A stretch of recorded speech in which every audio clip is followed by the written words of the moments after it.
When you're thinking, you are asking. Ang hindi nare-realize at na-appreciate ng marami, pagka iniisip mo, prayer yun. Kahit hindi mo lagyan ng amen sa dulo, prayer yun pag pumasok na sa isip mo. Lalo pag ginagawa mo, pag habit mo, lahat yan prayer. Kaya pwedeng mag-pray without ceasing. By always thinking of it, by working on it, by living in it and by it, you're actually praying for it. So, how do you ask to receive? Think to ask. Because as we have said, thinking is asking. Sa quantum physics, may mga equivalents yan. Yung observer effect na tinatawag. The act of observing changes the object being observed. Pag kami na-measure mo, tinitingnan, iniisip, inaayos, nire-rearrange mo yan. Binabago mo yan. Pinapangyari mo ang gusto mo mangyari. Now, sa quantum physics, meron din tinatawag na, binanggit na nga natin, na observation.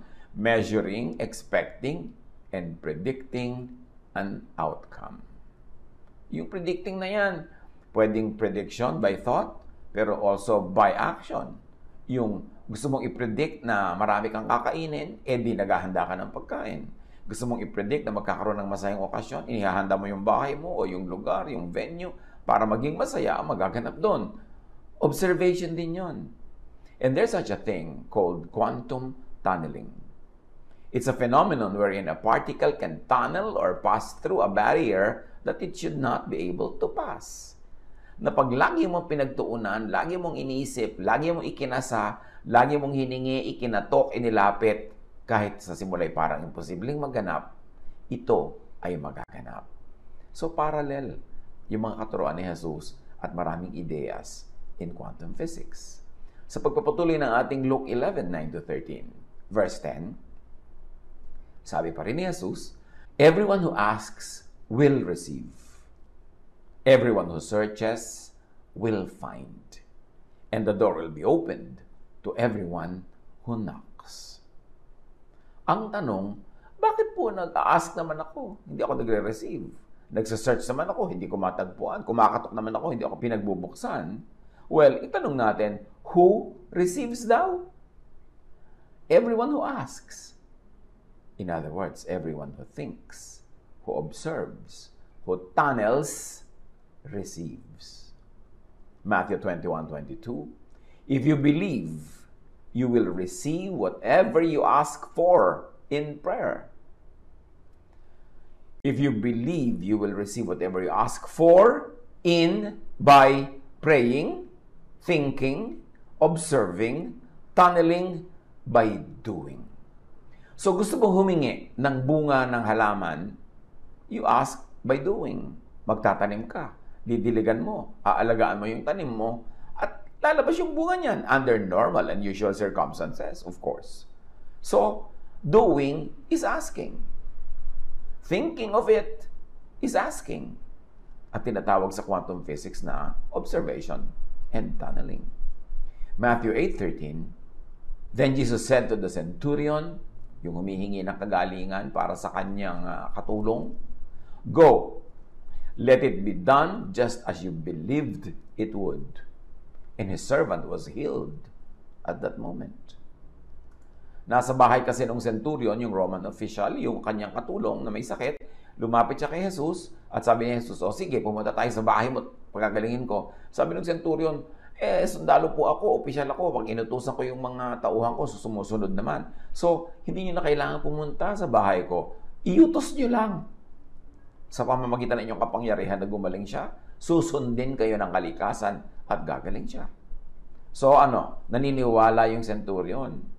Pero anong ginawa niya sa paniniwala niya nang makakapagpagaling si Jesus? Paano siya nag-ask, nag-seek, nag-knock? Pumunta muna siya kay Jesus. Lumabas siya ng bahay, at inilapit niya, idinulog yung sitwasyon ng kanyang katulong. Asking yun. Hindi pwedeng ask ka lang ng asa salita, sa bibig, sa bunganga. May aksyon. At yung asking niya, may aksyon. Lumabas siya ng bahay, pumunta siya kay Jesus. At dahil naniniwala siya kay Jesus, Sobrang paniniwala at tamang-tamang paniniwala kay Jesus. Nung sinabi ni Jesus na, sige, punta tayo sa bahay mo, pag-agalingin natin yung katulong, sabi niya, hindi niyo na po kailangan gawin yun. Makapangyarihan kayo, kahit dito lang, sabihin yung gumaling siya, gagaling na siya eh. So, meron talaga siyang napakatibay na paniniwala. And he operationalized that faith by not insisting na pumunta pa si Jesus sa bahay niya. Just say the word and it will happen. At dahil naniniwala siya, ipinahayag niya yung paniniwala niya, di gumaling nga ang kanyang katulong. Mark 9:23, nung sinabi nung mga lumalapit na naman kay Jesus, if you can heal us. Sabi ni Jesus, if you can, if I can, said Jesus, everything is possible for one who believes. Sabi ni Jesus, ako, kung kaya ko, bakit ako ang issue? Hindi ako ang issue kasi lagi kong kaya yan. Ang issue ay, naniniwala ka ba? Talaga bang naniniwala ka? Sabi ganoon, lahat posible sa naniniwala. Yung ako, hindi ako factor dyan. Sa loob-loob lang siguro ni Jesus or I'm supplying the words. Pero ganun yung idea. Hindi ako ang factor kayo. Hindi yung kapangyarihan ng Diyos ang factor, kundi yung paniniwala mo. Yung kapangyarihan ng yung paniniwala, yun ang factor. At ang quantum tunneling, tulad ng pinag-uusapan natin sa quantum physics, a phenomenon wherein a particle can tunnel or pass through a barrier that it should not be able to pass. Kaya lahat ng mga himala ni Jesus, tunneling yun eh. Tunneling on the side of those who were asking for the miracle. Kasi humihingi sila na imposible. Naniniwala sila na posible yung dapat sana yung posible. Tumataya sila doon. Inilalagay nila yung kanilang oras, panahon sa paniniwalang mangyayari yon at nangyayari nga because everything is possible for one who believes. Yung observation sa quantum physics, observation causes the system to collapse into a single outcome out of the many possible outcomes. Sa quantum physics, sinasabi na maraming pwedeng mangyari sa isang bagay, sa isang kaganapan. Maraming posibilidad niyan, marami. Pwede kang mahulog, pwede kang magtumundag, pwede kang humiga, pwede kang hindi mahulog, pwede kang kung ano-ano mangyari. Pero, kung anong hindi mo, kung anong kung saan ka tumagal, tumakas, kung saan ka maglagay, kung ayun na yung talent and treasure, yun ang ginagawa.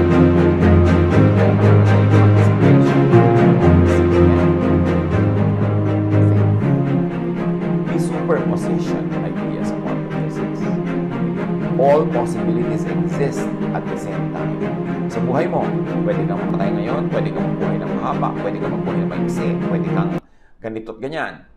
To collapse the system to a particular outcome or possibility, information that relates to that outcome or possibility must be extracted by the observer. So maraming posibilidad, maraming pwedeng mangyari. Pero depende sa iyong pag-iisip, pagkilos, paggalaw, paniniwala, paghingi, pananalig. Yun ang magdedetermine kung alin sa maraming pwedeng mangyari ang siyang mangyayari. Halimbawa, nag-aral ka sa isang school na progressive yung curriculum, yung may mga promotion, yung may mga lumulundag-lundag ka ng grade pagka magaling ka. Pagpasok mo, maraming possibilities, maraming pwedeng outcome. Pwede kang makatapos ng kurso mo, let's say kung 4 years ay 4, pero pwede ka rin abutin ng 6 o 7. Pwede rin maging 3 or 3.5 kung may promotion yung super galing. Pwede namang hindi mo yan matapos at all. Ang daming possibility. Alin sa mga possibilities ang magaganap under normal and usual circumstances, yung pinili mong maganap. Yung inisip mo, pinaniwalaan mo, ginawa mo, yun ang magaganap. Halimbawa, bakit ko naman po pipiliin na bumagsak? Bakit hindi ba yung pagdadrop mo? Hindi ba yung lagi kang absent? Di ka nagsasabit ng mga assignment? Hindi ba pinipili mo yun na huwag pumasa? Choice yun. Action yun. Prayer yun. Pero yung estudyanteng gawa ng mahusay na trabaho, laging present, laging attentive, laging natututo, pasado sa mga quiz. Yan ang mga napopromote. Baka yung 4-year course, tapusin niya ng 3. So, choice ba niya yon? Yes. By being a very good student, pinipili mong gumraduate sa oras o ng advance pa. Lahat pinipili natin. Dapat conscious lang tayo na yung palang ginagawa natin na pag-iisip, na aksyon, na habit, ay choice. Kaya may tao bang nagtatagumpay at nabibigo dahil binigo siya ng tadhana? Dahil minalas siya? Dahil kinakawawa siya ng universe? No. Maraming steps, thoughts, habits, actions ang tuloy-tuloy na ginawa na actually in the direction of pagpili ng tagumpay o ng kabiguan. Yung dating mahal na mahal ka, nobya mo, pinakasalan ka, mahal na mahal ka, tapos after 12 years, hindi ka na mahal? Well, maaring ikaw ang pumili na mawala ang pagmamahal niya. Lagi kang nandadaya, lagi kang nag-cheat, lagi kang nagsisinungaling, pabaya, hindi ka thoughtful, hindi ka mapagbigay, hindi ka mapagparaya, hindi ka malambing. Lahat ng ginagawa mo na ganon, choices yon para matanggal ang pag-ibig niya sa'yo. Ganon din sa part ng babae. Bakit mahal na mahal ka ng lalaking ito? After a while, hindi ka na mahal. May mga ginawa ka na mga steps that choices mo na leading to mabura yung pag-ibig niya sa'yo. O kung minsan, hindi ikaw ang gumawa, pero siya ang gumawa, nadamay ka. Kasi gano'n ang partnership, nadadamay ka sa choices ng partner mo. Pero hindi pwedeng biniktima kayo ng tadhana. Choice nyo yan. Kaya mahalaga, conscious tayo sa choices that we make. Luke 11, and this time verse 11 to 13. Which of you, fathers, would give your hungry child a snake if the child asked for a fish? Which one of you would give your child a scorpion if the child asked for an egg? As bad as you are, you still know how to give good gifts to your children. But your heavenly Father is even more ready to give the Holy Spirit to anyone who asks. So ang tinutukoy dito ni Jesus, kahit nga kayong mga parents na imperfect, makasalanan, masama sa kapwa, ang buti-buti nyo sa anak nyo. Lalo naman ang Diyos natin sa langit na ang buti-buti sa mga tao. So pagka hindi kayo tumatanggap ng kabutihan, hindi Diyos ang may kasalanan nun. Hindi kayo humihingi ng kabutihan or ang hinihingi nyo ay yung magka-windang-windang ang buhay nyo. Sasabihin mo, bakit naman ako hihingi na magka-windang-windang ang buhay ko? Estudyante, lagi ka ng absent, hindi ba yan ang prayer mo na bumagsak ka?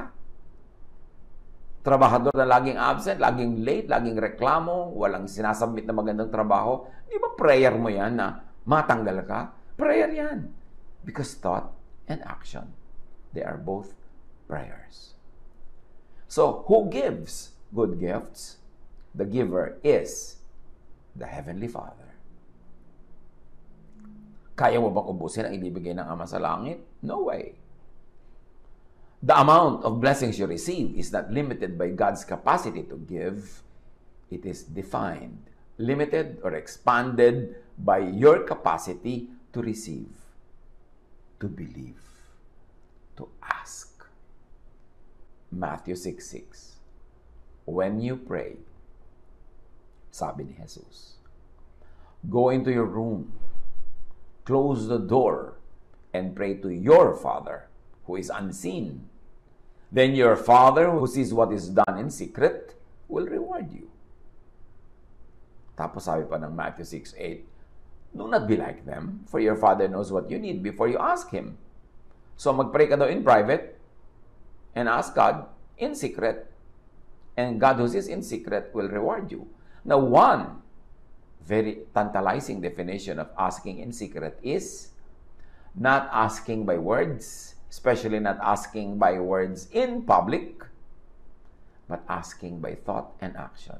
Yung thought, secret yun eh. Walang ibang nakakaalam nun kundi kayo lang ng Ama. Pero ang lagi mong iniisip ay maging mahusay, maging mabuti, mabless, magpasalamat, edi nagpe-pray ka in secret. Tapos gumagawa ka pa in secret. Hindi mo laging inihahayag, hindi mo laging pinapakita, pero lagi kang nagsisikap, lagi kang gumagawa ng tama, nagtatanim, edi aani ka.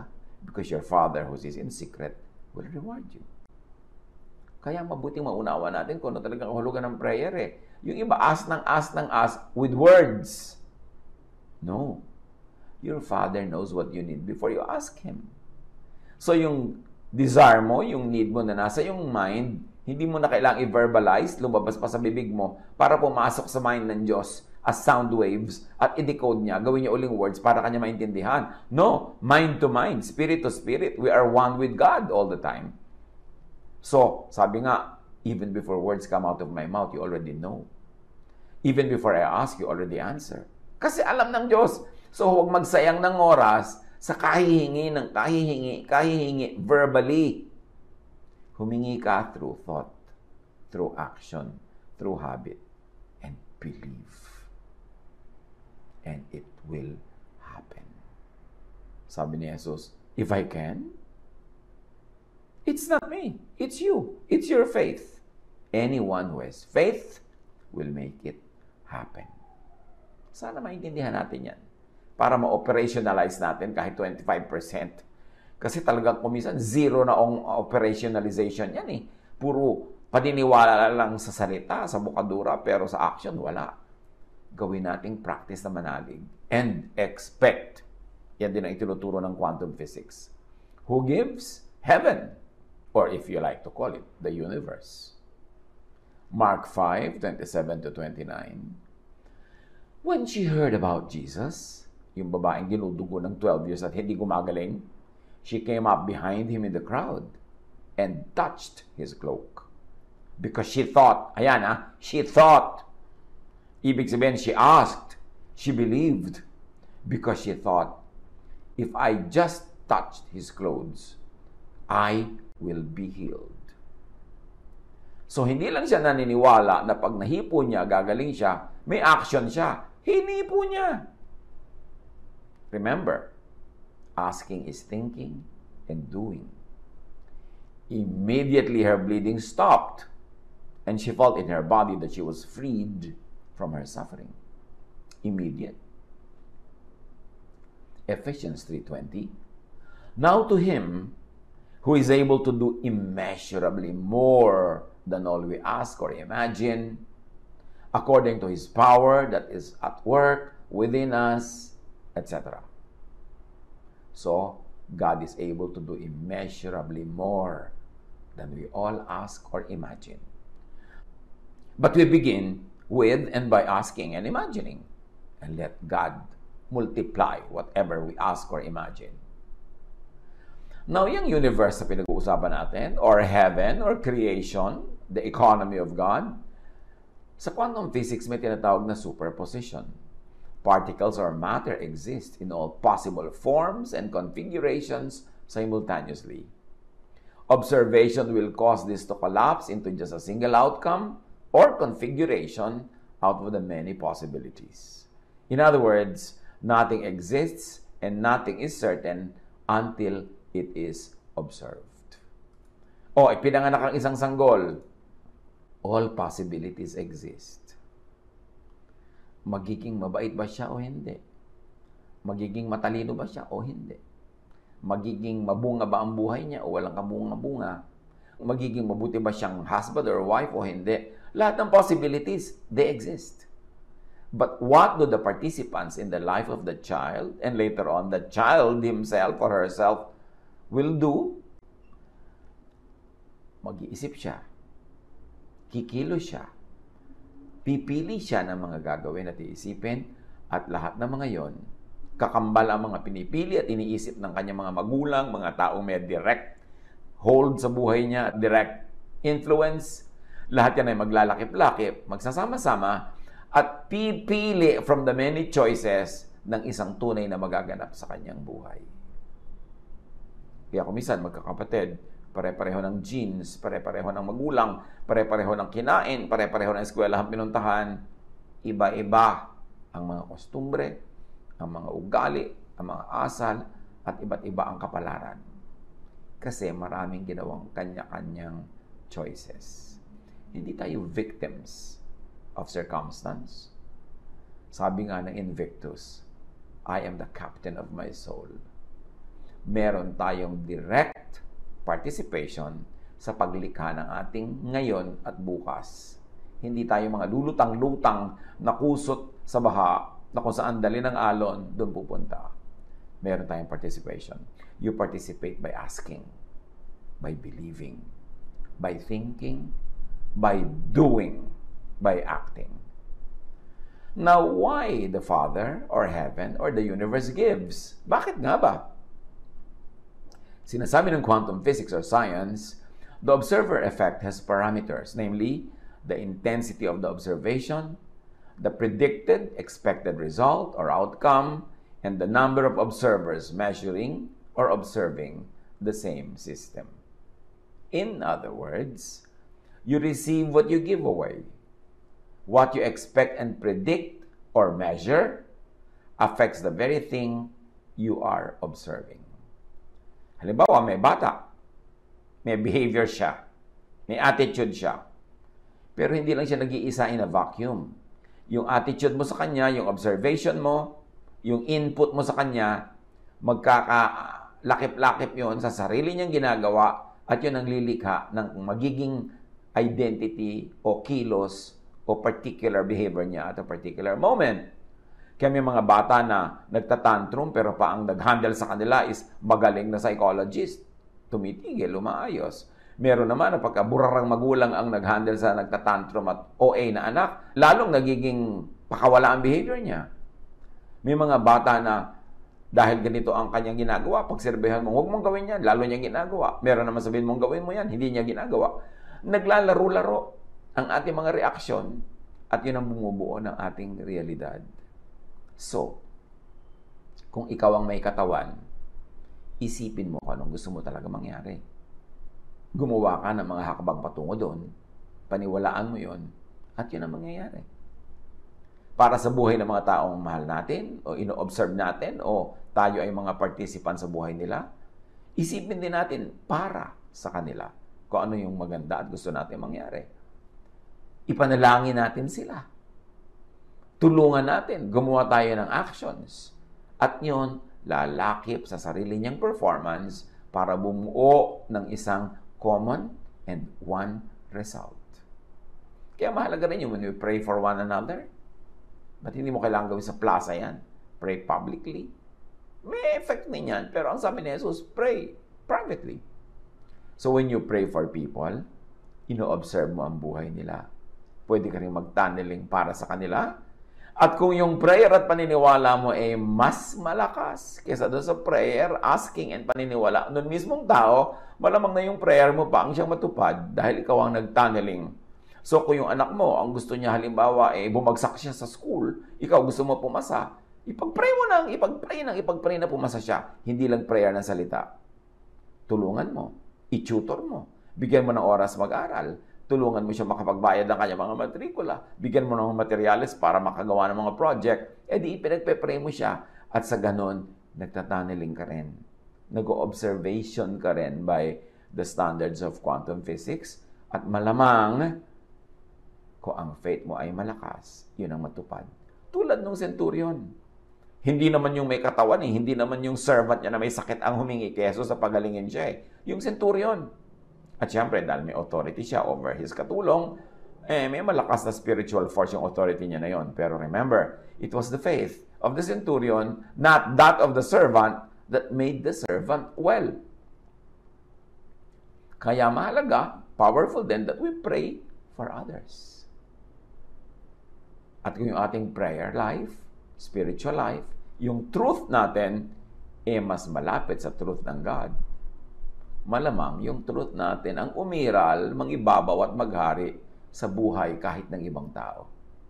Powerful ang prayer. Dapat lang tama yung method ng pagpe-pray.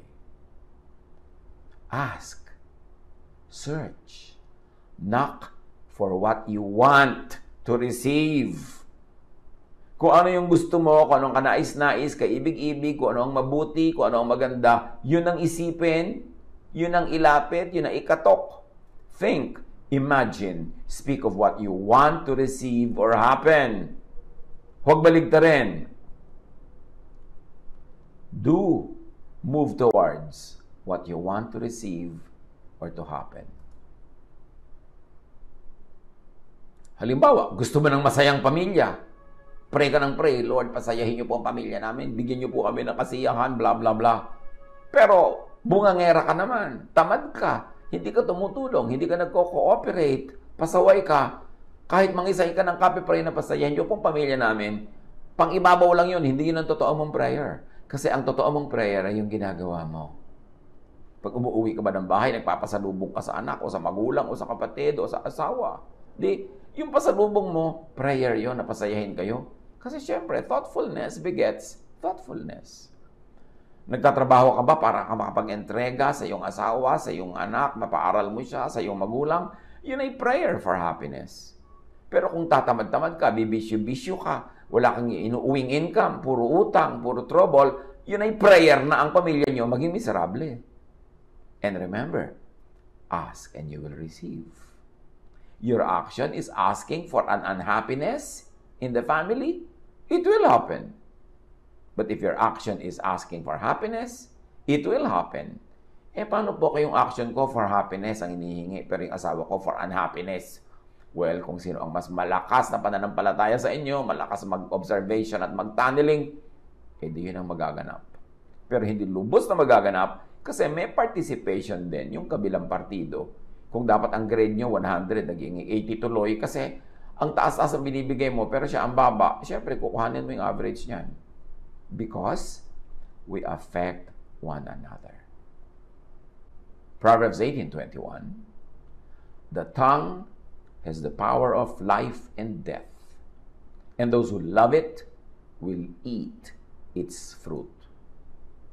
Ang salita nakakabigay buhay o nakakamatay? Nakakapagpagaling o nakakapagpalala ng sakit? Ang salita nakaka-create ng peace or war? Makapangyarihan ang salita. Kasi ang salita ay prayer, kahit hindi in the format of the usual religious formula. Proverbs 23:7, for as he thinks within himself, so he is. Ayan na naman. Kung anong iniisip mo, yun ka. Yun ang prayer mo, at yun ang magpapaulit-ulit at magpapabalik-balik. Kung negative thinker ka, puro negative ang mangyayari sa buhay mo. Kung positive thinker ka, malamang puro positive ang mangyayari sa iyo. Kung hindi man 100% positive, kasi may nag-iisip din para sa'yo ng negative, nakaka-affect din yun. At least, ang batting average mo magiging mataas na positive. Hebrews 11:8, by faith, or parenthetically, may I say, by thought, by action, Abraham, when called to go to a place he would later receive as his inheritance, obeyed and went, even though he did not know where he was going. Hebrews 11:30, by faith, the walls of Jericho fell after the army had marched around them for 7 days. So, ang kapangyarihan ng pananalig can move mountains. Now, yung observer effect na pinag-uusapan natin tungkol sa quantum physics, the observer's intention to select an outcome depends on the amount of observers trying to extract the same information and the intensity of the observation being done. So, i-translate natin ito to prayer. Mas maraming nagpe-pray, mas malakas ang prayer. Although, kung marami nga, tapos grupo, sama-sama, pero maraming abala, maraming distraction, maraming nakakagulo ng iyong concentration dahil matao, mabuti pa, mag-pray kayo lahat. Yes. About the same thing. Yes. Pero sa kanya-kanyang silid. Sa kanya-kanyang private space and time. Ganon din ang effect nun. Baka mas powerful pa. Kasi walang abala. Kasi kung minsan, pag marami kang kasama sa prayer, merong maingay, merong hindi mo maintindihan yung pronunciation niya, merong verbose, merong repetitious, kung minsan natatanggal yung concentration mo, mabuti pa, mag-pray kayo kanya-kanya about the same thing, pero sa inyong oras at lugar.